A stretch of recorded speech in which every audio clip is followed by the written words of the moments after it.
ये कहानी एक सच्ची घटना पर आधारित है जो 1996 में एवरेस्ट पर घटी थी और 2015 में इस घटना पर एक फिल्म बनाई गई जिसका नाम है एवरेस्ट। इस फिल्म में बस सच्चाई को दिखाया गया है कि उस दौरान क्या हुआ था। क्या इंसान अपनी इच्छा को पूरी करने के लिए अपनी जान की परवाह भी नहीं करता। 1953 में Edward Hillary and Tenzing Norway पहले ऐसे इंसान थे जो पहली बार एवरेस्ट पर चढ़े। इसके बाद बहुत ऐसे कम लोग थे जो एवरेस्ट पर चढ़े, क्योंकि एवरेस्ट पर चढ़ने का मतलब मौत है। पर 1992 में रॉबोल नाम के एक आदमी ने इसे अपना बिजनेस बना लिया और उसने लोगों को एवरेस्ट पर ले जाने का काम शुरू कर दिया। और अगले 4 सालों में वो 19 लोगों को बिना किसी हादसे के एवरेस्ट पर लेके गया।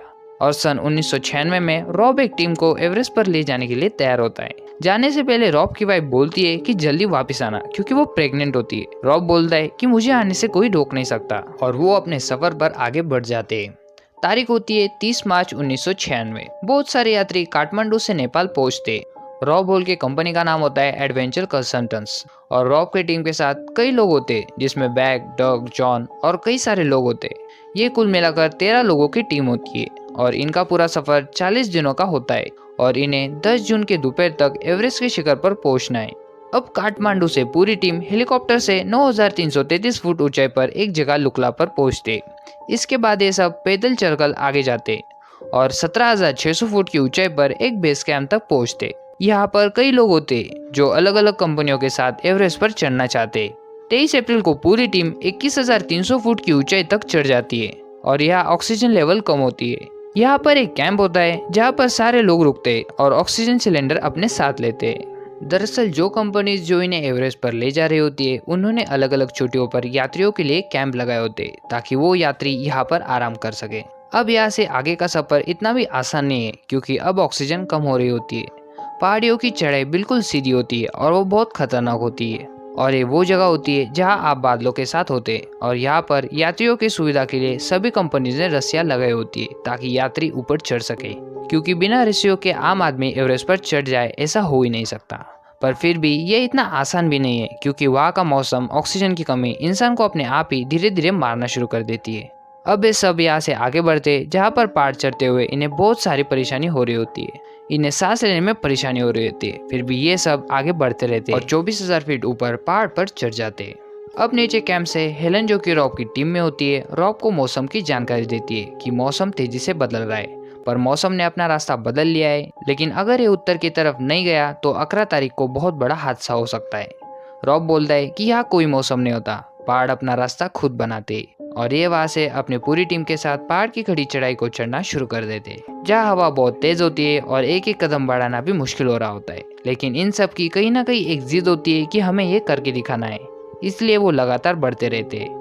ये अपने अगले कैंप पर, जो कि 26,055 फीट की ऊंचाई पर है, वहां पहुंच जाते और इस ऊंचाई पर मौसम बहुत खराब होता है और यहाँ पर सब तय करते हैं कि ये अब आगे नहीं बढ़ेंगे, क्योंकि आगे बढ़ने का मतलब मौत है।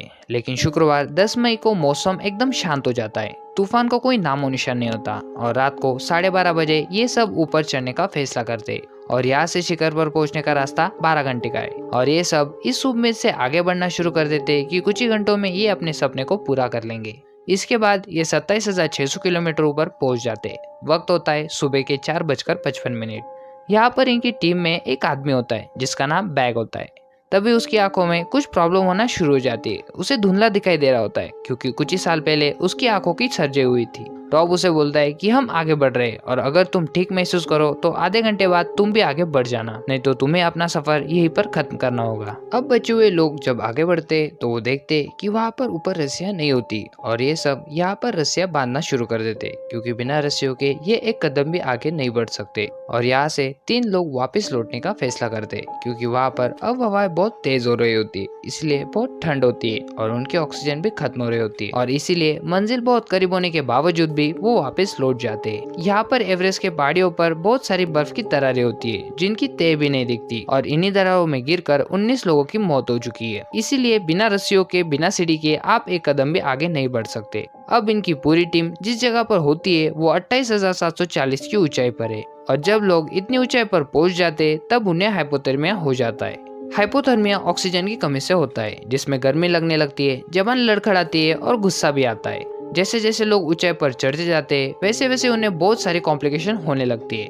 जैसे दिमाग में सूजन आना, फेफड़ों में पानी भर जाना, और ये सब मौत की एक वजह हो सकती है। अब ये रस्सियां लगा देते और पहाड़ों पर आगे बढ़ने की तैयारी करने लगते, और अब इन सब की हालत खराब हो चुकी है। किसी के अंदर शक्ति नहीं है और बस एक जज्बा है जिससे सब आगे बढ़ रहे होते। और दोपहर 1:14 पर ये एवरेस्ट की चोटी पर पहुंच जाते। इन्होंने कर दिखाया होता है जो ये करना चाहते हैं। रॉब और उसकी टीम बहुत खुश होती है और कुछ ही देर में ये वापसी के सफर पर निकलने का फैसला करते हैं। वैसे प्लान के हिसाब से इन्हें 2 बजे तक वापस लौटना होता है, मगर ये सब लेट हो जाते हैं और यहाँ पर पहाड़ों पर बादल मंडराना शुरू हो जाता है और इन सब से सांस भी नहीं ली जा रही होती है क्योंकि सबको ऑक्सीजन सिलेंडर खत्म हो चुका है। रॉब कैंप पर कॉल कर बताता है कि सबको ऑक्सीजन खत्म हो चुका है और जितने भी एवरेस्ट की चोटी पर पहुंचे अब वे वापस लौटना शुरू कर रहे हैं। अब ये थोड़े नीचे आए हुए होते हैं, तभी वहाँ पर एक और टीम का आदमी जिसका नाम डग होता है वो ऊपर आ रहा होता है। रॉब उसे मना करता है पर वो कहता है कि अगर वो आज ऊपर नहीं गया तो वो दोबारा कभी नहीं आ पाएगा, और रॉब उसे बड़ी मुश्किलों से ऊपर ले जाता है। डग की हालत खराब होने के बावजूद भी वो एवरेस्ट के शिखर पर पहुंच जाता है और जब वो वहां से नीचे उतरना शुरू करते तब डग की हालत बहुत खराब हो चुकी होती है। वो लगभग बेहोशी की हालत में होता है और अब ये दोनों ऊपर फंस चुके हैं। रॉब की टीम रॉब को वापस आने के लिए बोलती है मगर रॉब मना कर देता है। वो बोलता है कि मैं डग को छोड़कर नहीं आऊंगा, ये एक इंसान की जिंदगी का सवाल है, और वो रस्सियों के सहारे बड़ी मुश्किलों से उसे नीचे उतारने की कोशिश करता है। और तभी वहां पर बहुत जोरों से तूफान शुरू हो जाता है और रॉब डग को बहुत मुश्किलों से एक जगह पर छोड़कर ऑक्सीजन लेने के लिए जा रहा होता है। वो डॉग को बोलता है कि तुम यहाँ से बिल्कुल मत हिलना, लेकिन डग का दिमाग पूरी तरीके से सुन्न हो चुका है और वो उसकी बात नहीं समझ पाता और उसके पीछे आने लग जाता है। ये बात रॉब को पता नहीं चलती और डग खाई में गिर जाता है और ऑन द स्पॉट उसकी मौत हो जाती है। यहाँ पर रॉब भी बुरी तरीके से थक चुका है और वो वहाँ पर बैठ जाता है। तभी वहाँ पर उसका एक साथी आ जाता है जिसे ऑक्सीजन का एक आधा सिलेंडर मिला होता है और वो रॉब को ऑक्सीजन देता है और वो दोनों तूफान में नीचे उतरना शुरू कर देते हैं। ये सब कुल मिलाकर 13 लोग होते जो ऊपर फंसे हुए होते और तूफान शांत होने की बजाय बढ़ रहा होता है और अब रात के 3 बजे होते और नीचे कैंप से उन्हें बताया जाता है कि उनकी मदद के लिए लोगों को उनके पास भेजा जा रहा है, पर वो तभी वहां पर आ सकते जब तूफान शांत होने का नाम लेगा। और ऊपर वो लोग ऑक्सीजन, ठंड और तूफान की वजह से मर रहे होते और अब सुबह 5 बज जाते हैं और आज 12 मई होती है। रॉब के साथ जो दूसरा साथी होता है वो ठंड और तूफान से उसका दिमाग काम करना बंद हो जाता है और जब रॉब खुद बेहोशी की हालत में होता है तब उसका साथी उसकी जैकेट उतार देता है और बोलता है कि मुझे बहुत गर्मी हो रही है, क्योंकि वो हाइपोथर्मिया का शिकार हो चुका होता है और वो पहाड़ी से नीचे स्लाइड कर जाता है। अब इनका कैंप से पूरी तरीके से संपर्क टूट चुका है, पर जब तूफान बंद होता है तब रॉब को कॉल आता है और वो बोलता है कि मैं हिल भी नहीं पा रहा हूँ क्योंकि उसके हाथ पैर जम चुके होते। वो उन्हें बताता है कि मुझे मदद चाहिए और मेरा साथी मर चुका है। वो लोग रॉब को बोलते हैं कि तुम्हें किसी भी तरीके से नीचे आना होगा क्योंकि वहाँ पर ऊपर बहुत तेज हवाएं चल रही होती है, और रॉब उन्हें बोलता है कि मैं नहीं आ पाऊंगा और इसके बाद इनका कनेक्शन टूट जाता है। नीचे से एलन बोलती है कि रॉब के वाइफ को कॉल लगाओ और उसका फोन सैटेलाइट फोन के पास रखो, उसे अपनी वाइफ की आवाज सुनकर हिम्मत मिलेगी, और वो ऐसा ही करते। वो रॉब और उसकी वाइफ की बात करवाते। रॉब की वाइफ उसे बोलती है कि तुम्हें हार नहीं माननी है, तुम्हें चलते रहना होगा, कुछ ही देर में धूप निकल आएगी, बस तुम किसी भी तरीके से नीचे आ जाओ। रॉब को वहाँ पर बहुत दिक्कत हो रही होती है क्योंकि वहाँ पर हवाएं बहुत तेज होती है और बिना ऑक्सीजन के सांस लेने में काफी तकलीफ हो रही होती है। रॉब बोलता है कि मेरे हाथ जम चुके हैं। उसकी बीवी बोलती है कि तुम्हें चलते रहना होगा, ब्लड सर्कुलेशन रुकना नहीं चाहिए, और इसके बाद रॉब वहां से उठने की कोशिश करता है। और वही दूसरी तरफ जो लोग रॉब को बचाने के लिए ऊपर गए होते वो ऊपर चढ़ नहीं पा रहे होते क्योंकि वहां पर हवाएं बहुत तेज होती है और उन्हें वापस लौटना पड़ता है। रॉब को बताया जाता है कि जो लोग तुम्हारी मदद करने के लिए आ रहे थे वो तेज हवाओं के कारण वापस लौट चुके हैं। रॉब बोलता है कि मुझे एक और रात यहाँ पर रुकना पड़ेगा क्योंकि वो वहां से अकेला नहीं निकल सकता।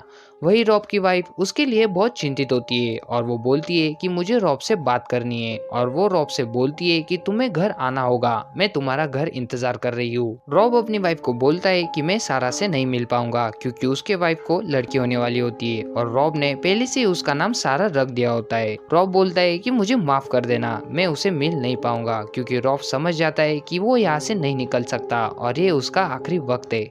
रॉब की वाइफ बोलती है कि ऐसा मत बोलो, तुम हार नहीं मान सकते। रॉब बोलता है कि मैं तुम्हें और मेरी होने वाली बेटी से बहुत प्यार करता हूँ, तुम अपना ख्याल रखना। और इसके बाद उनका फोन डिस्कनेक्ट हो जाता है। वही दूसरी तरफ बैग, जिसे देखने में परेशानी हो रही होती है, वो नीचे उतरने वाले लोगों के साथ कुछ दूरी तय कर चुका होता है। पर रात को तूफान के बाद वहाँ से सब लोग जा चुके होते हैं और जो भी वहाँ पर ठहरते वो सब मर चुके होते। पर बैग अभी भी जिंदा होता है और उसको हेलुसिनेशन होना शुरू हो जाता है। उसे अपनी वाइफ और बच्चे दिखाई देने लगते हैं और वो वापस पूरी हिम्मत से लड़खड़ाता हुआ आगे बढ़ता है और वो नीचे कैंप तक पहुंच जाता है, जहाँ पर और भी लोग होते हैं। लेकिन उसकी हालत बहुत खराब होती है और अगर उसे मेडिकल हेल्प नहीं मिली और अगर उसे नीचे नहीं लाया गया तो वो वहीं पर मर जाएगा। और जब ये बात उसके फैमिली को पता चलती है तब बैग की वाइफ बोलती है कि मैं हेलीकॉप्टर का इंतजाम कर लूंगी। हेलन बोलती है कि ऊपर हवा का दबाव ज्यादा होता है, वहाँ पर हेलीकॉप्टर नहीं जा सकता। पर बैग की वाइफ नेपाल में जो अमेरिकन एम्बेसी होती है वहाँ कॉल करती है और वो उन्हें बैग की मदद के लिए प्रेशराइज करती है